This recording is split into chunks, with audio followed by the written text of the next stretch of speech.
நம்ம ஆன்மீக முறைப்படி திருநீர் அணிந்து கொள்வது அப்படிங்கிறது ரொம்ப முக்கியமான ஒன்று. அதுவும் நீராடி முடிச்சதுக்கு அப்புறமா திருநீர் அணியறதுங்கிறது ரொம்ப முக்கியம்.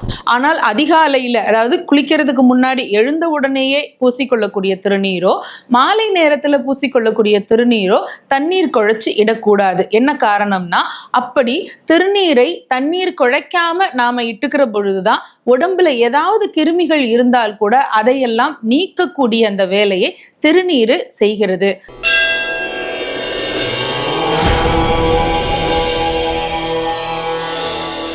தேவத்தமிழ் டிவி நேயர்களுக்கு அன்பு வணக்கம். நன்மை தரும் நம்பிக்கைகள்ல இப்ப நாம சிந்திக்க போறது எதை பத்தி அப்படின்னா, அதிகாலை அந்திமாலை 2 வேளையிலையும் குளிக்கிறது அப்படிங்கிறது நம்ம பெரியவங்க நமக்கு சொல்லியிருக்கக்கூடிய சம்பிரதாய முறை. நம்ம ஆன்மீக முறைப்படி திருநீர் அணிந்து கொள்வது அப்படிங்கிறது ரொம்ப முக்கியமான ஒன்று.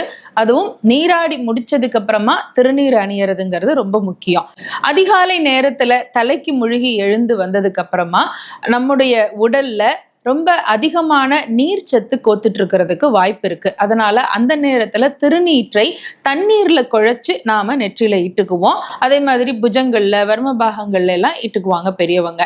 நீராடுறதுக்கு முன்னாடி ரொம்ப அதிகாலையிலேயே எழுந்த உடனேயே கை கால் முகம் கழுவிட்டு எடுத்த உடனேயே ஆண்டவனை வழிபட்டு தான் நம்முடைய அந்த அன்றாட வேலைகளை எல்லாம் தொடங்குறது அப்படிங்கிறது தான் நம்ம ஆன்மீகம் சொல்லியிருக்கு.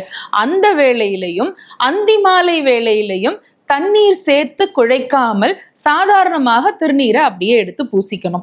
இது ரெண்டுக்கும் வித்தியாசம் இருக்கு. முதல்ல சொன்ன மாதிரி குளிச்சு முடிச்ச உடனே நம்ம தண்ணீரோடு குழைத்து திருநீரை இட்டுக்கலாம். அப்படி இட்டுக்கிறதுனால உடல்நிலையுடைய சூடு, வெப்பநிலை சரிசமமாகுது. ஆனால் அதிகாலையில, அதாவது குளிக்கிறதுக்கு முன்னாடி எழுந்த உடனேயே பூசிக்கொள்ளக்கூடிய திருநீரோ, மாலை நேரத்துல பூசிக்கொள்ளக்கூடிய திருநீரோ தண்ணீர் குழைச்சு இடக்கூடாது. என்ன காரணம்னா, அப்படி திருநீரை தண்ணீர் குழைக்காம நாம இட்டுக்கிற பொழுதுதான் உடம்புல ஏதாவது கிருமிகள் இருந்தால் கூட அதையெல்லாம் நீக்கக்கூடிய அந்த வேலையை திருநீர் செய்கிறது. அதனால தான் அந்த நேரத்துல தண்ணீர் சேர்க்காமல் திருநீரை இட்டுக்கொள்ள வேண்டும் அப்படின்னு நம்ம பெரியவங்க சொல்றாங்க. நீராடுறது மட்டுமல்ல, நீராடினதுக்கு அப்புறமா திருநீரை குழைத்து இட்டுக்கொள்வதற்கும் நம்ம ஆன்மீகம் சில சம்பிரதாயங்களை சொல்லி இருக்கு.